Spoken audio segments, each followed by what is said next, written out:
Welcome back to No More Cavities. Today we will be continuing the chapter Management of Pain and Anxiety, and today we will be discussing child behavior. There are different patients with different behavior that come to our OPD. So we have divided the child behavior in four portions: cooperative, potentially cooperative, pre-cooperative and uncooperative.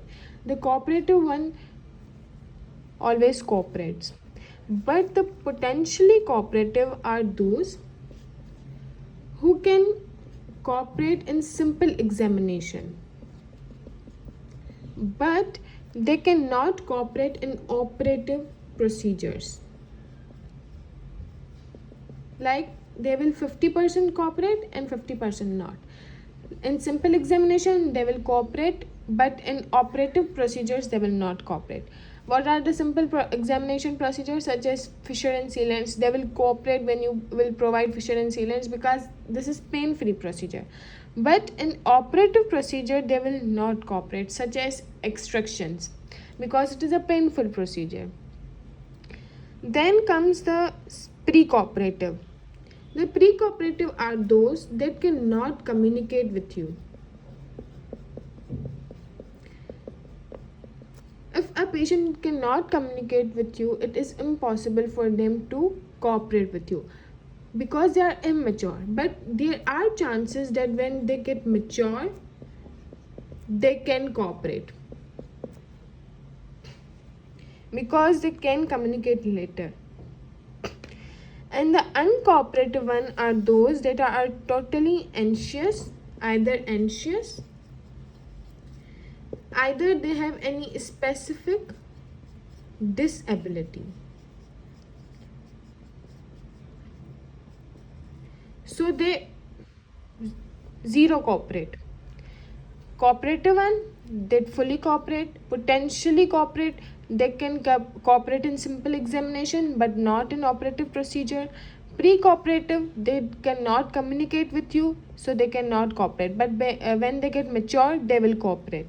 And uncooperative, they cannot cooperate because they are either anxious or they have specific disabilities.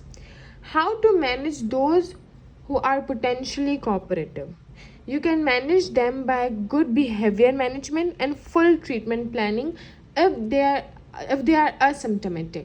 If they are asymptomatic, you will provide good behavior management and full treatment planning. But if you are performing any invasive procedure in potentially cooperative children, you have to go for conscious sedation. And how you will manage pre-cooperative and uncooperative child? Either you will go for conscious sedation, either you will go for general anesthesia. So this is the management of uncooperative and pre-cooperative children. For potentially cooperative, you have to go for conscious sedation if you are going for invasive procedure. But if the patient is asymptomatic, you will go for good behavior management and full treatment planning. But for pre-cooperative and uncooperative, you have to go for conscious sedation and general anesthesia. This was about the types of different child behavior. Now obviously a child, if we are managing a child, we cannot manage them just like we manage the adult because they are different from adults. So how a child differ from an adult?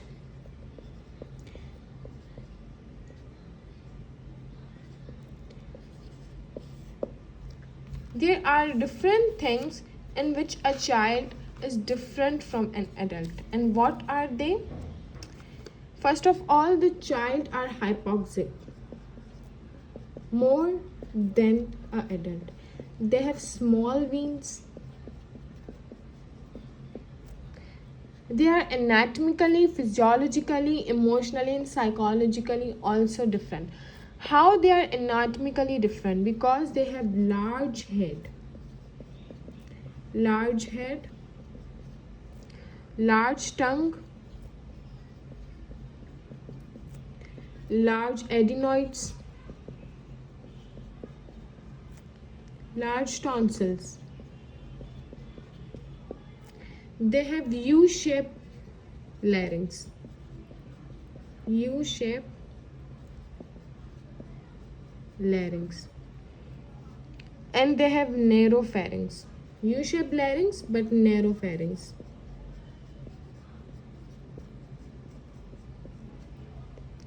Then they have increased cardiac output, but their arterial blood pressure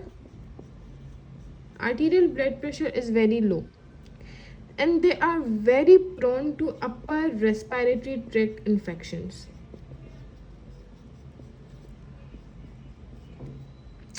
Then their surface area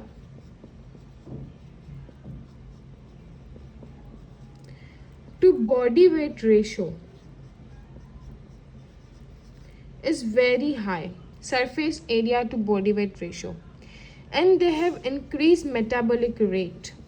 The metabolic rate is high, and also their oxygen consumption is also high. Oxygen